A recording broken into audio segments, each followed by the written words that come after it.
চিরায়ত সাহিত্যে আপনাদের সবাইকে স্বাগতম। আশা করি সবাই ভালো আছেন। আজ আমরা আপনাদের জন্য নিয়ে এসেছি স্যার আর্থার কোনান ডয়েলের অন্তর্ধান। এই গল্পটি প্রকাশিত হয়েছিল দ্য ব্লক ডক্টর নামে। তো চলুন শুরু করা যাক আমাদের আজকের গল্প, স্যার আর্থার কোনান ডয়েলের অন্তর্ধান। লিভারপুল শহর থেকে মাইল 10 দূরে বিশপস ক্রসিং নামে একটা ছোট্ট গ্রামে এক ডাক্তার থাকতেন। তার নাম ডাক্তার অ্যালাইসিয়াস লানা। তিনি কেনই বা এই অখ্যাত গ্রামে এলেন বা তার পূর্বপরিচয় কি, এ ব্যাপারে কেউ বিশেষ কিছু জানত না। কেবল সবাই এটা জানত যে তিনি গ্লাসগো শহর থেকে বিশেষ সম্মানের সঙ্গে ডাক্তারি পাশ করেছিলেন। এও বোঝা যেত যে তিনি বিদেশি, খুব সম্ভবত স্পেনের লোক। গায়ের রং প্রায় ভারতীয়দের মতো ফ্যাকাশে, ফর্সা নয়। মাথার চুল কালো কুচকুচে, ঘন কালো ব্রুজোড়ার নিচে ঝকঝকে চোখে বুদ্ধির ছাপ। ব্যবহার ও চলাফেরায় যথেষ্ট আভিজাত্য। লোকে তাকে কালো ডাক্তার বলে উল্লেখ করত প্রথম দিকে কৌতুক করে, পরে সম্মানের সঙ্গে। ডাক্তার লানা মেডিসিন এবং সার্জারি দুটোতেই ছিলেন সমান পারদর্শী। এমনকি লিভারপুলের মতো বড় শহরের ডাক্তারদের থেকেও তার খ্যাতি বেশি ছিল। লিভারপুলের এক লর্ডের ছেলেকে অস্ত্রোপচার করে সারিয়ে ডাক্তার লানা বেশ নাম করেছিলেন। আর তার সুন্দর চেহারা ও বিনীত ব্যবহারের জন্য সবাই তাকে পছন্দই করত। কেউ তার বংশ পরিচয় নিয়ে মাথা ঘামাত না। এত গুণের অধিকারী ডাক্তার লানার বিরুদ্ধে সবারই একটা অভিযোগ ছিল, তিনি বিয়ে করছেন না কেন। ভালো প্রসারের জন্য প্রভূত অর্থের মালিক ডক্টর লানার বাড়িটা ছিল বিশাল। অনেকেই তার বিয়ের সম্বন্ধ এনেছিলেন, কিন্তু ডাক্তার বিয়ের ব্যাপারে কোনো উৎসাহ দেখায়নি। যাই হোক, সবাই যখন ধরেই নিয়েছে যে ডাক্তার পাকাপাকিভাবেই অবিবাহিত থাকবেন, তখনই হঠাৎ জানা গেল যে হিলি নামে একটা বাড়ির মেয়ে মিসেস ফ্রান্সিস মর্টনের সঙ্গে ডাক্তার লানার বিয়ে ঠিক হয়েছে। ফ্রান্সিসের বাবা মা দুজনের কেউই বেঁচে নেই। ও থাকে ভাই আর্থারের সঙ্গে। ওদের বিশাল সম্পত্তির দেখাশোনা করে আর্থারই। ফ্রান্সিসের চেহারায় আভিজাত্য এবং ওর সংবেদনশীল স্বভাব দেখে ডাক্তার লানা একটা পার্টিতে ওর সঙ্গে আলাপ করেন এবং তারপর কিছুদিন মেলামেশার পরে বিয়ের প্রস্তাব। ফেব্রুয়ারি মাসে ঠিক হলো যে আগস্টে বিয়ে হবে। ডাক্তারের বয়স 37 ও ফ্রান্সিসের বয়স মাত্র 24 হলেও সব মিলিয়ে ওদের জুড়িটা ভালোই হয়েছে বলে সবার ধারণা। 3 জন আর্জেন্টিনার বুয়েন্স এয়ার্স থেকে ডাক্তার লানার নামে খামে ভরা একটি চিঠি এলো। খামের উপর ঠিকানাটা কোনো পুরুষের হস্তাক্ষর বলেই মনে হলো পোস্টমাস্টারের। এই প্রথম ডাক্তার লানার নামে বিদেশ থেকে কোনো চিঠি এলো। পরের দিন অর্থাৎ 4 জুন ডাক্তার লানা ফ্রান্সিসদের বাড়ি গেলেন এবং মিসেস ফ্রান্সিসের সঙ্গে বেশ খানিকক্ষণ কথাবার্তার পর ডাক্তার বেশ উত্তেজিত অবস্থায় বাড়ি ফিরলেন। এদিকে মিসেস ফ্রান্সিসও সারাদিন আর নিজের ঘর থেকে বেরোল না। বাড়ির পরিচারিকা বেশ কয়েকবার ফ্রান্সিসকে চোখের জল ফেলতে দেখেছে। 1 সপ্তাহের মধ্যে গ্রামে গুজব ছড়িয়ে পড়ল যে ডাক্তার ও ফ্রান্সিসের বিয়ে হচ্ছে না। ডাক্তার নাকি ফ্রান্সিসের সঙ্গে দুর্ব্যবহার করেছেন এবং ফ্রান্সিসের ভাই আর্থার ডাক্তারকে চাবুক মারবে বলে শাসিয়েছেন। ব্যাপারটা ঠিক কি হয়েছিল তা কেউ বুঝতে পারছিল না, কিন্তু ওই দিনের পর থেকে ডাক্তার লি হলের দিকে যাওয়ার রাস্তা বন্ধ করে দিলেন, এমনকি চার্চে যাওয়াও। অর্থাৎ ডাক্তার ফ্রান্সিসকে সম্পূর্ণ এড়িয়ে চলতে লাগলেন। স্থানীয় খবরের কাগজে প্রকাশিত একটি বিজ্ঞাপনদাতার নাম ছিল না। তা থেকেই অনুমান করলেন যে ডাক্তার তার প্র্যাকটিসটাও বিক্রি করে দিতে চাইছেন। এইরকম যখন পরিস্থিতি, তখন 21 জুন সোমবার এমন এক ঘটনা ঘটল যে পুরো ব্যাপারটা স্থানীয় গুজব কিংবা কানাঘুষা পর্যন্ত রইল না। কি হয়েছিল বলি। ডাক্তারের বাড়িতে কাজ করতেন 2 মহিলা, মার্থা ও মেরি। প্রথমজন গৃহস্থলীর তত্ত্বাবধান করতেন, আর মেরি ছিল কাজের মেয়ে। এছাড়া ছিল আরও 2 জন, একজন কম্পাউন্ডার, অন্যজন ঘোড়াচালক। দুজনেই থাকত বাড়ির কম্পাউন্ডের আউটসাইড হাউজে। ডাক্তারের অপারেশনের ঘরের পাশেই ছিল তার পড়ার ঘর। অনেক রাত অবধি ডাক্তার সেখানে পড়াশোনা করতেন। অপারেশনের ঘরের একটা দরজা ছিল বাইরের দিকে। এই দরজা দিয়ে কেউ আসা যাওয়া করলে বাড়ির লোকে কেউ কিছু জানতে পারত না। অনেক সময় রাতের দিকে কোনো রোগী এলে তারা বাড়ির প্রধান দরজায় না গিয়ে এই দরজা দিয়ে ডাক্তারের কাছে যেতেন। 21 জুন রাত 9:30টার সময় মার্থা ডাক্তারের পড়ার ঘরে গিয়ে দেখেন ডাক্তার পড়াশোনায় ব্যস্ত। মার্থা তখন ডাক্তারকে শুভরাত্রি জানিয়ে মেরিকেও শুয়ে পড়তে বলেন। তারপর রাত 11:15 পর্যন্ত বাড়ির টুকিটাকি কাজে ব্যস্ত থাকেন। হল ঘরের ঘড়িটাই তখন 11টা বেজেছে। তখন মার্থা নিজের ঘরে যান। তার 15-20 মিনিট পর বাড়ির মধ্যে কি একটা তীব্র চিৎকারের আওয়াজ তার কানে আসে। তখনই ড্রেসিং গাউন পরে মার্থা দৌড়ে যান ডাক্তারের পড়ার ঘরের দিকে। ঘরের দরজায় তিনি টোকা দিলে ভেতর থেকে আওয়াজ আসে, কে? স্যার, আমি মার্থা। আপনি এই মুহূর্তে নিজের ঘরে চলে যান, আমাকে একটু শান্তিতে থাকতে দিন। কথাগুলো কর্কশ লাগলেও এবং এই ধরনের কথা বলা ডাক্তারের স্বভাব বিরুদ্ধ হলেও মার্থার ধারণা কথাগুলো ডাক্তারেরই এবং গলার আওয়াজও তারই। যাই হোক, 11:30 নাগাদ মার্থা নিজের ঘরে ফিরে যান। রাত 11টা থেকে 12টার মধ্যে কোনো এক সময়ে ডাক্তার লানার সঙ্গে দেখা করতে আসে মিসেস ম্যাডিং। তার স্বামী টাইফয়েডে ভুগছিলেন এবং ডাক্তার বলেছিলেন রাতের দিকে রোগীর অবস্থাটা তাকে জানিয়ে যেতে। মিসেস ম্যাডিং দেখেন ডাক্তারের ঘরে আলো জ্বলছে, কিন্তু বেশ কয়েকবার দরজায় ধাক্কা দিয়েও ডাক্তারের সাড়া না পেয়ে তিনি ভাবলেন যে ডাক্তার হয়তো কোথাও বেরিয়েছেন। অজ্ঞতা মিসেস ম্যাডিং নিজের বাড়ির দিকে পা বাড়ান। কম্পাউন্ডের ভেতর থেকে গেটের কাছে যাওয়ার সময় গেটের আলোয় তিনি একজন লোককে আসতে দেখেন।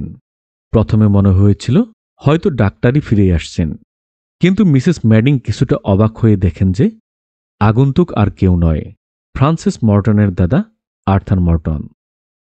আর্থারের হাবভাব উত্তেজনা, হাতে একটা চাবুক। ডাক্তার বাড়িতে নেই এ কথা বলার পরেও আর্থার বেশ কড়াভাবে বলল, ঘরে যখন আলো জ্বলছে কখন না কখনো ডাক্তার ফিরবে নেই। এই বলে আর্থার বাড়ির কম্পাউন্ডের মধ্যে ঢুকে গেল আর মিসেস ম্যাডিং চলে গেলেন নিজের বাড়ির দিকে।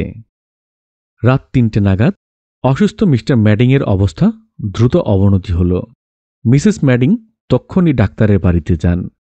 বাড়ির কম্পাউন্ডের ঝোপের আড়ালে একটা লোককে দেখতে পান তিনি।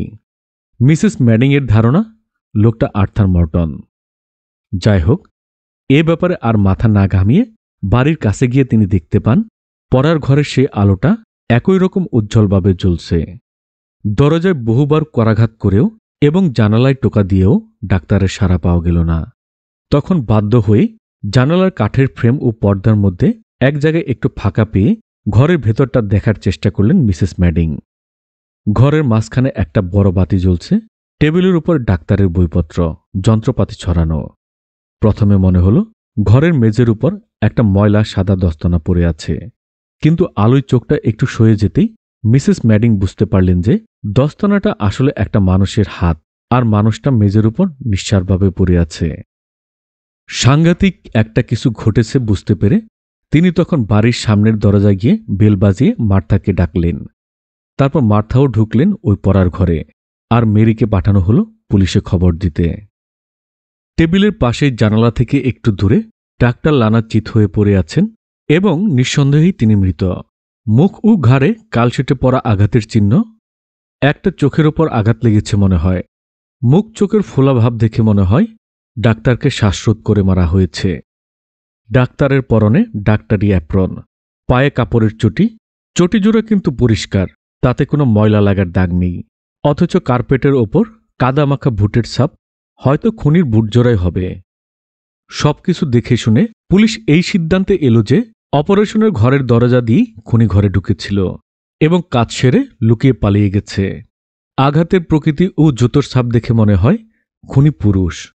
ঘরের ভেতর থেকে কোনো কিছু চুরি যায়নি, এমনকি ডাক্তারের সোনার ঘড়িটাও তার পকেটেই আছে।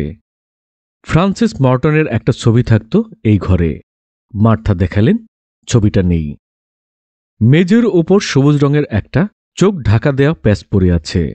এটা অবশ্য ডাক্তারেরই জিনিস হতে পারে, যদিও মার্থা আগে কখনো দেখেনি এটা। সমস্ত সন্দেহ গিয়ে পড়ল একজনেরই উপর, আর্থার মর্টন, এবং পুলিশ তাকে গ্রেপ্তার করল।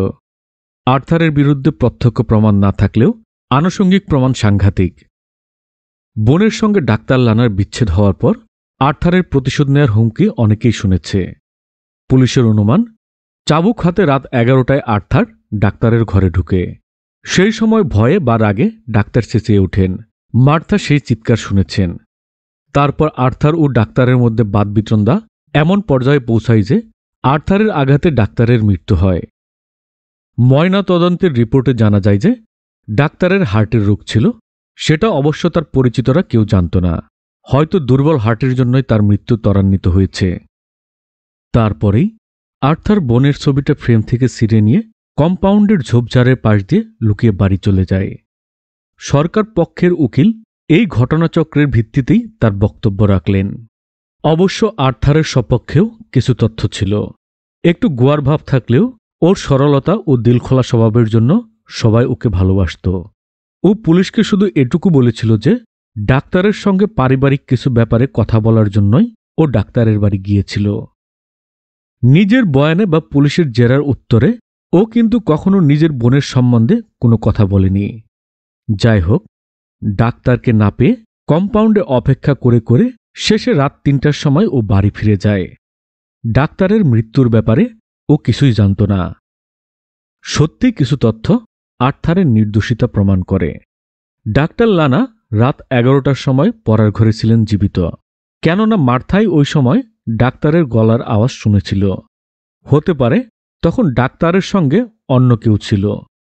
যেভাবে ডাক্তার অধৈর্যের সঙ্গে মার্থাকে ওই সময় চলে যেতে বললেন, তাতে তাই মনে হয়। এই যুক্তি যদি সত্য হয়, তাহলে ডাক্তারের মৃত্যু হয়েছিল এই ২ ঘন্টার মধ্যে কোনো সময়ের গলার আওয়াজ শুনতে পাওয়া এবং মিসেস ম্যাডিং এর ডাক্তার বাড়ি আসা। সেক্ষেত্রে আর্থার নির্দোষ, কেননা মিসেস ম্যাডিং আর্থারকে দেখেন এর পরে গেটের কাছে। এবার প্রশ্ন, ডাক্তার লানার ঘরে তাহলে কে এসেছিল এবং কি উদ্দেশ্য? আর্থারকে ছাড়া বাড়ির ত্রিসীমানায় আর কাউকে দেখা যায়নি। তাছাড়া ডাক্তারের প্রতি তার বিরূপ মনোভাব ছিল সুবিদিত। কাদামাখা জুতার ছাপ দেখেও কিছু বোঝা যাচ্ছিল না। সেদিন বৃষ্টি হওয়ায় যে কেউ ডাক্তারের ঘরে এসে থাকুক, তার জুতোর ছাপ কাদামাখাই হতো। ফ্রান্সিসের ছবিটা আর্থারের কাছে না পাওয়া গেলেও তার মানে এই নয় যে আর্থার নির্দোষ, কেননা ছবিটা সরিয়ে ফেলা বা নষ্ট করার জন্য যথেষ্ট সময় আর্থারের হাতে ছিল। রহস্যময় এবং বিয়োগাত্মক ঘটনাটির এই হল সংক্ষিপ্ত সার। ইংল্যান্ড, স্কটল্যান্ড এবং আয়ারল্যান্ডের লোকজন এই রহস্য নিয়ে প্রচুর আলোচনা করেছিল। সমাধানের জন্য বিভিন্ন রকম সূত্রও দিয়েছিল, কিন্তু আদালতে বিচারের সময় যে চাঞ্চল্যকর পরিণতির ইঙ্গিত পাওয়া গেল, তার জন্য কেউই প্রস্তুত ছিল না। তখনকার ল্যাঙ্কাশায়ার ডেইলি নামে খবরের কাগজে এই বিচারের যে রিপোর্ট বেরিয়েছিল, তারই একটি সংক্ষিপ্ত সার এখানে দেয়া যায়। সরকার পক্ষের উকিল মিস্টার কার আর্থারের বিরুদ্ধে এমনভাবে কেস সাজিয়েছিলেন যে আর্থারের উকিল মিস্টার হ্যামফ্রি প্রায় অসহায় হয়ে পড়লেন। বেশ কয়েকজন সাক্ষী জানাল যে বোনের সঙ্গে দুর্ব্যবহারের জন্য ডাক্তারের উপর প্রতিশোধ নেয়ার বাসনা তারা আর্থারের মুখে শুনেছে। মিসেস ম্যাডিং বললেন যে তিনি আর্থারকে ওই রাতে ডাক্তার বাড়ির কম্পাউন্ডে দেখেছেন। আরেকজন সাক্ষী বলল যে আর্থার ভালোভাবেই জানত যে ডাক্তার লানা অনেক রাত অবধি মূল নিবাস থেকে বিচ্ছিন্ন তার চেম্বারে কাজ করেন এবং সেই জন্যই সে অত রাতে এসেছিল। ডাক্তারের এক চাকর তো মিস্টার কারের জেরায় নাজেহাল হয়েই বলে ফেলল যে ডাক্তার রাত ৩টার সময় বাড়ি ফিরেছিলেন। সুতরাং মিসেস ম্যাডিং যেহেতু রাত ৩টার সময় আর্থারকে দেখেছিলেন, ব্যাপারটা ২ ২ ৪ হয়ে গেল।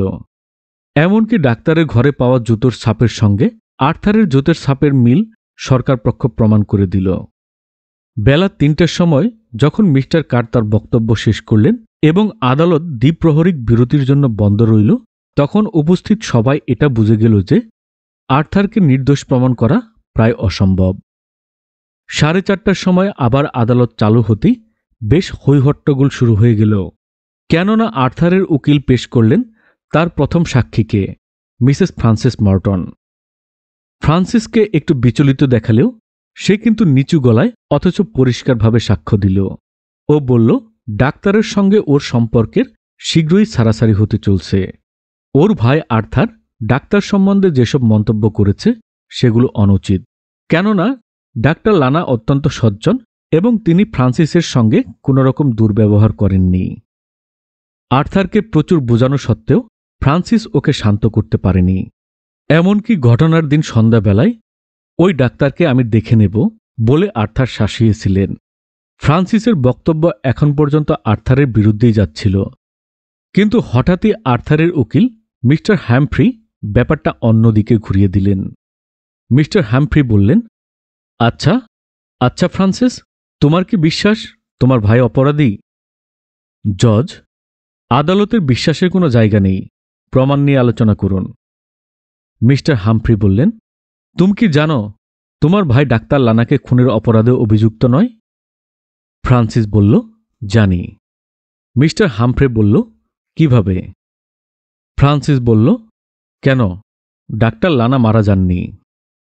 এই চাঞ্চল্যকর উক্তিতে আদালতে বেশ গুঞ্জন শুরু হয়ে গেল। একটু পরে আবার শুরু হলো সওয়াল জবাব।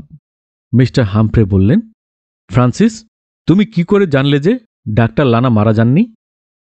ফ্রান্সিস বলল, কেননা তার কথিত মৃত্যুর তারিখের পরে লেখা তার চিঠি আমি পেয়েছি। মিস্টার হামফ্রি বললেন, চিঠিটা তোমার কাছে আছে? ফ্রান্সিস বলল, আছে, কিন্তু আমি সেটা দেখাতে চাই না। Mister Humphry, খামটা? ফ্রান্সিস বলল, হ্যাঁ, এই যে খামটা, লিভারপুল পোস্ট অফিসে ছাপা, তারিখ 22 জুন। মিস্টার হামফ্রে বললেন, তার মানে তার কথিত মৃত্যুর পরের দিন। তুমি শপথ করে বলতে পারো এই হাতের লেখা ডাক্তার লানার? ফ্রান্সিস বলল, অবশ্যই, আমি আরও 6 জন লোককে আনতে পারি যারা এই হাতের লেখা চেনে। জজ বললেন, মিস্টার হামফ্রে, তাহলে আপনি সেই সাক্ষীদের কাল কোর্টে নিয়ে আসতে বলুন। সরকারের পক্ষের উকিল মিস্টার কার তখন বললেন, চিঠিটা আমাদের দেয়া হোক, যাতে বিশেষজ্ঞ দিয়ে আমরা পরীক্ষা করাতে পারি হাতের লেখাটা সত্যি ডাক্তার লানার না নকল। এই চিঠিটা যখন মিস ফ্রান্সিস মর্টনের কাছেই ছিল, তাহলে সেটা উনি আগেই পুলিশকে দিলেন না কেন? তাহলে মামলাটা এতদূর গড়াত না। হয়তো অভিযুক্তকে বাঁচানোর জন্য শেষ মুহূর্তে এই নকল চিঠিটা দেখিয়ে আদালতে রায় বদলানোর চেষ্টা চলছে। মিস্টার হামফ্রে বললেন, ফ্রান্সিস, এই ব্যাপারে কি তোমার কোনো বক্তব্য আছে? ফ্রান্সিস বলল, ডাক্তার লানা চিঠির ব্যাপারটা গোপন রাখতে বলেছিলেন। মিস্টার কার বললেন, তাহলে তুমি এখন এই চিঠিটা পেশ করলে কেন? ফ্রান্সিস বলল, আমার ভাইকে বাঁচানোর জন্য। জজ সাহেব বললেন, ঠিক আছে, আপাতত আদালত মুলতবি রইল, আগামীকাল আবার শুনানি হবে। মিস্টার হামফ্রিকে প্রমাণ করতে হবে মৃত মানুষটির দেহ কার। রহস্যের এই আকস্মিক মোচন নিয়ে খবরের কাগজে প্রচুর লেখালেখি হয়। যদি সত্যি প্রমাণ হয় যে ডাক্তার লানা জীবিত, তাহলে সেই অপরিচিত লোকটির মৃত্যুর জন্য তিনিই দায়ী। হয়তো তার চিঠিতে এই ব্যাপারে স্বীকারোক্তি আছে, অর্থাৎ ফ্রান্সিস যদি তার ভাইকে বাঁচাতে চায়, তাহলে ডাক্তার লানাকে মৃত্যুর মুখে ঠেলে দিতে হবে, কেননা হত্যার শাস্তি মৃত্যু। পরদিন সকালে আদালত লোকজনে ভর্তি। মিস্টার হামফ্রির হাবভাব বেশ বিচলিত। উনি সরকার পক্ষের উকিল মিস্টার কারের কানে কানে কিছু বললেন। তা শুনে মিস্টার কারের মুখ চোখের চেহারা পাল্টে গেল। এরপর মিস্টার হামফ্রি জজ সাহেবকে বললেন যে তিনি ফ্রান্সিসকে সাক্ষী দিতে আর ডাকছেন না, এবং এই ব্যাপারে মিস্টার কারের কোনো আপত্তি নেই। জজ সাহেব বললেন, তাহলে কিন্তু মিস্টার হামফ্রি, এই রহস্যের সমাধান করা মুশকিল হয়ে পড়বে। মিস্টার হামফ্রে বললেন, আমি অন্য একজন সাক্ষীকে পেশ করছি, যার সাক্ষ্যে সবকিছু পরিষ্কার হয়ে যাবে। জজ সাহেব বললেন, ঠিক আছে, তাহলে ডাকুন আপনার সাক্ষীকে। মিস্টার হামফ্রে বললেন, সাক্ষী ডাক্তার অ্যালাইসিস লানাকে ডাকা হোক। বলা বাহুল্য, বিস্ময়ে স্তব্ধ হয়ে গেল পুরো আদালত এবং সমবেত লোকজন। যে ডাক্তারকে নিয়ে এত আলোচনা এবং যার মৃত্যু নিয়ে এই বিচার, তাকে আদালতে সশরীরে দেখতে পেয়ে সবাই বাকরুদ্ধ হয়ে গেল। যারা ডাক্তার লানাকে আগে দেখেছেন তাদের মনে হলো ডাক্তারের চেহারা যেন একটু শুকিয়ে গেছে, মুখে বিষণ্ণতার ছাপ, কিন্তু তা সত্ত্বেও তার ব্যক্তিত্বের বিশিষ্টতা ও আভিজাত্য একটুও কমেনি। জজ সাহেব অনুমতি দিলেন। ডাক্তার লানা তার বিবৃতি শুরু করলেন। 21 জুন রাত্রে যা ঘটেছিল তা আমি সম্পূর্ণ খোলাখুলিভাবেই বলবো। যদি আগেই জানতে পারতাম যে এই ঘটনার জন্য নিরপরাধ কেউ শাস্তি পেতে চলছে, তাহলে আরও আগেই আমার বক্তব্য জানাতাম, কিন্তু আমি নিজেও জানতাম না জল এতদূর গড়িয়েছে। যাই হোক, আমার দ্বারা যেটুকু ভুলভ্রান্তি হয়েছে সেটাও আমি ঠিক করার চেষ্টা করছি। আর্জেন্টিনা সম্বন্ধে যারা জানেন তাদের কাছে লানা পরিবারের নাম সুবিদিত। প্রাচীন স্পেনের এক অভিজাত বংশের লোক আমরা। আমার বাবা আর্জেন্টিনা উচ্চ সরকারি পদে অধিষ্ঠিত ছিলেন। দাঙ্গায় মৃত্যু না হলে হয়তো আর্জেন্টিনার রাষ্ট্রপতি হয়ে যেতেন। আমি আর আর্নেস্ট ছিলাম দুই যমজ ভাই। আমাদের দুইজনকে অবিকল একরকম দেখতে ছিল। লোকে প্রায়ই বুঝে উঠতে পারত না কে আর্নেস্ট আর কে অ্যালাইসিয়াস। বয়স বাড়ার সঙ্গে সঙ্গে কথা বলার ভঙ্গি বা মুখের অভিব্যক্তি একটু আলাদা হতে থাকলেও আমাদের শারীরিক মিল ছিল একই রকম। মৃত ব্যক্তি সম্বন্ধে কোনো বিরূপ মন্তব্য করা ঠিক নয়, আর বিশেষত সেই ব্যক্তি যদি নিজের ভাই হয়। তবু আপনাদের এতটুকু জানা দরকার যে আমার ভাই মোটেই ভালো মানুষ ছিল না। আমি ওকে রীতিমতো ভয় পেতাম, কেননা ওর অনেক অপকর্মের দায় আমাকে বহন করতে হয়েছিল আমাদের চেহারা সাদৃশ্যের জন্য। অবশেষে একটা অত্যন্ত বিশ্রী ব্যাপার যখন ওর কৃতকর্মের পুরো দায়টাই আমার ঘাড়ে চাপিয়ে দিল, তখন আমি জন্মভূমির মায়া কাটিয়ে চিরদিনের জন্য ইউরোপে চলে এলাম। গ্লাসগো থেকে ডাক্তারি পাশ করে এই অঞ্চলে প্র্যাকটিস শুরু করেছিলাম। ভেবেছিলাম ল্যাঙ্কাশায়ারের এই প্রত্যন্ত গ্রামে আর্নেস্টের সঙ্গে আমার আর দেখা হবে না। কিন্তু ঘটনা হচ্ছে এত বছর পরেও ও আমার খোঁজ পেয়ে গেল। ওর টাকা কড়ি নেই, পুরোপুরি নিঃস্ব। একটা চিঠি লিখে আমাকে জানালো ও আসছে। ও জানত আমি ওকে ভয় পাই, তাই ওর মতলব আমাকে ভয় দেখিয়ে টাকা আদায় করা। আমি বুঝতে পারলাম আর্নেস্টের আগমন যথেষ্ট বিপজ্জনক, এবং সেটা শুধু আমার কাছেই নয়, আমার পরিচিত ও শুভানোদ্দয়ীদের কাছেও। যাই হোক, ওই দিন রাত 10টা নাগাদ আমার ভাই এসে হাজির হল। জানালার কাচের বাইরে ওর মুখটা দেখে প্রথমে চমকে উঠেছিলাম। এক মুহূর্তের জন্য মনে হয়েছিল ওটা আমারই প্রতিচ্ছবি। এত মিল আমাদের দুজনের। চোখ পড়ল ওর ঠোঁটের কোণে সেই পুরনো বদমাইশি হাসি। এই সময় আমার সেই ভাই, যার জন্য আমি দেশ ছাড়া, মাথা ঠান্ডা রেখে দরজা খুলে দিলাম। ও ভিতরে এলো। দেখেই বুঝলাম ওর অবস্থা খারাপ। হতদরিদ্র অবস্থায় লিভারপুল থেকে হেঁটে হেঁটে এখানে এসেছে। জাহাজের নাবিকদের সঙ্গে হয়তো মারপিট করেছিল। একটা চোখে আঘাত লেগেছে, সেই চোখের উপর একটা প্যাচ লাগানো। কিন্তু আমার ডাক্তারির চোখে বুঝতে পারলাম যে ওর শরীরে সম্ভবত কোনো সাংঘাতিক ব্যাধি আছে। ও আমাকে কেমনভাবে অপমান করল বা কিসের ভয় দেখালো সে বিষয়ে এখন আর কিছু বলতে চায় না, কিন্তু এতটুকু বলা দরকার যে ওর চরম দুর্ব্যবহার ও গালিগালাজ সত্ত্বেও আমার মাথা ঠান্ডা রেখেছিলাম। বুঝতে অসুবিধা হয়নি যে ওর দারিদ্র্য ওকে আমার প্রতি এমন বিদ্বেষপূর্ণ করে তুলেছে, কেননা আমি প্রভূত বিত্তের মালিক। চেঁচামেচি করে ঘুষি পাকিয়ে আমার দিকে হঠাৎ একবার এগিয়ে আসার সময় ও হঠাৎ কাঁপতে কাঁপতে বুকের এক পাশ ধরে চেপে একটা চিৎকার করে ধরাস করে মেঝের উপর পড়ে গেল। ওকে তুলে ধরে সোফাতে শোয়ালাম। কোনো সারা শব্দ নেই মুখে, হাত ঠান্ডা। ওর বদমেজাজ ও হার্টের অসুস্থতা দুয়ে মিলে ওর মৃত্যু হয়েছে। অনেকক্ষণ চুপচাপ বসে রইলাম। পুরো ব্যাপারটা একটা সাংঘাতিক দুঃস্বপ্নের মতো লাগছিল। আর্নেস্টের শেষ চিৎকারটা শুনে মার্থার দরজায় করাঘাত করেছিল। তাকে আমি চলে যেতে বলেছিলাম। তারপর আমার চেম্বারের দরজায় টোকা দিয়েছিল সম্ভবত কোনো রোগী। আমি দরজা খুললাম না। বসে বসে বিশেষ করে কোনো চিন্তা ছাড়াই মাথায় হঠাৎ একটা প্ল্যান এসে গেল। আপনারা জানেন, বিশপস ক্রসিংয়ে থাকা আমার পক্ষে ব্যক্তিগত কারণে একটু অসুবিধাজনক হয়ে পড়েছিল। বিশেষত ফ্রান্সিসের সঙ্গে আমার বিয়ে হওয়ার ব্যাপারটা ভেঙে যাওয়াতে আমি লোকের সহানুভূতির বদলে খারাপ ব্যবহারই পেয়েছিলাম। আর্নেস্টের মৃতদেহ দেখে আমার মনে হলো বিশপস ক্রসিং থেকে চিরতরে চলে যাওয়ার একটা সুবর্ণ সুযোগ এখন আমার হাতে। শরীরটা আমার থেকে একটু বেশি ভারী ও মুখে একটা কর্কশ ভাব। এছাড়া আমার আর আর্নেস্টের মধ্যে কোনো শারীরিক তফাৎ নেই। এমনকি দুজনের দাড়িঘুপ কামানো, মাথার চুলও প্রায় একই ধর্গের। যদি ওর সঙ্গে আমার পোশাকটা বদলে নেই তাহলে সবাই ভাববে ডাক্তার লানা মারা গেছে। প্ল্যান মতো 1 ঘন্টার মধ্যে ভাইয়ের সঙ্গে আমার পোশাক বদল করে বাড়িতে যা টাকা কড়ি ছিল তা সঙ্গে নিয়ে আমার চেম্বারের বাইরের দিকের দরজা দিয়ে বেরিয়ে পড়লাম। সঙ্গে ছিল একজনের একটা ছবি। ভুল করে ফেলে এসেছিলাম খালি একটা জিনিস, ভাইয়ের চোখের উপরে লাগানো সেই প্যাচটা। সেই রাতেই পৌঁছে গেলাম লিভারপুলে।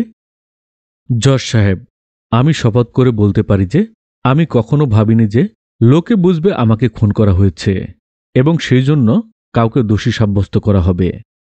বরং আমি ভেবেছিলাম এখান থেকে চলে গেলে কিছু লোক আর আমাকে দেখে বিব্রত বোধ করবে না। কোনো দূর দেশে চলে যাওয়ার আগে কিছুদিনের জন্য জাহাজ ভ্রমণে যাব এই ভেবে লিভারপুলের একটা জাহাজের টিকিট কেটে ফেলেছিলাম। কিন্তু জাহাজে ওঠার আগে মনটা কেমন খারাপ হয়ে গেল। মর্টন পরিবারের আর সবাই আমার সঙ্গে যেরকম ব্যবহারই করুক না কেন, আমি জানতাম আমার মৃত্যুর সংবাদে ফ্রান্সিস খুবই কষ্ট পাবে। তাই ফ্রান্সিসকে সব জানিয়ে একটা চিঠি দিয়েছিলাম। চিঠিটার কথা আদালতে জানিয়ে ফ্রান্সিস ভালোই করেছে। না হলে নিরপরাধ আর্থার হয়তো শাস্তি পেত। যদিও আমি ওকে চিঠির ব্যাপারটা গোপন রাখতে বলেছিলাম। গত রাতেই জাহাজ ভ্রমণ শেষে লিভারপুলে ফিরেছি। আমার তথাকথিত মৃত্যু নিয়ে জল কতদূর গড়িয়েছে অথবা আর্থার মর্টন আমাকে হত্যার ব্যাপারে অভিযুক্ত হয়েছে এসব আমি কিছুই জানতাম না। গতকাল সন্ধ্যার খবরে আইন আদালত সংক্রান্ত পাতায় খবরটা পড়ি একটা এক্সপ্রেস ট্রেনে চেপে এখানে চলে এসেছি আদালতকে সত্যিটুকু বলবো বলে। বলা বাহুল্য, ডাক্তার লানার এই বিবৃতির পর মামলা খারিজ হয়ে গেল। তবুও পুরোপুরি নিশ্চিত হওয়ার জন্য পুলিশ আরও খোঁজখবর নিলেন। যেমন যে জাহাজে ডাক্তার লানার ভাই আর্জেন্টিনা থেকে ইংল্যান্ডে এসেছিলেন সেই জাহাজের ডাক্তার পুলিশকে জানালেন যে আর্নেস্টের হৃদরোগের ব্যাপারটা জাহাজেই ধরা পড়েছিল এবং পোস্টমর্টেম রিপোর্টেও ওর মৃত্যুর কারণ হল হৃদরোগ। ডাক্তার লানা আবার থাকতে শুরু করলেন তার হঠাৎ ছেড়ে যাওয়া বিশপস ক্রসিংয়ে। আর্থার বুঝতে পারল কী কারণে ডাক্তারের সঙ্গে বোন ফ্রান্সিসের ছাড়াছাড়ি হয়ে গিয়েছিল। ওর সঙ্গে ডাক্তারের পুরনো সহজ সম্পর্ক আবার গড়ে উঠল। এর কিছুদিন পরে মর্নিং পোস্ট কাগজে ব্যক্তিগত কলামে নিম্নোক্ত খবর অনেকের চোখে পড়েছিল। গত 19 সেপ্টেম্বর বিশপস ক্রসিং চার্চে রেভারেন্ড স্টিফেন জনসনের পৌরোহিত্যে আর্জেন্টিনার প্রাক্তন বিদেশমন্ত্রী ডন অ্যালফ্রেডো লানার পুত্র এলাইসিস জোভিয়ার লানার সঙ্গে লি হল নিবাসী স্বর্গীয় জেমস মর্টনের একমাত্র কন্যা ফ্রান্সিস মর্টনের শুভ বিবাহ সুসম্পন্ন। ধন্যবাদ। এই ছিল আমাদের আজকের গল্প। আশা করি গল্পটি ভালো লেগেছে। যদি গল্পটি ভালো লাগে তবে আমাদের চ্যানেল চিরায়ত সাহিত্যকে লাইক, কমেন্টস ও সাবস্ক্রাইব করে আমাদের পাশেই থাকবেন।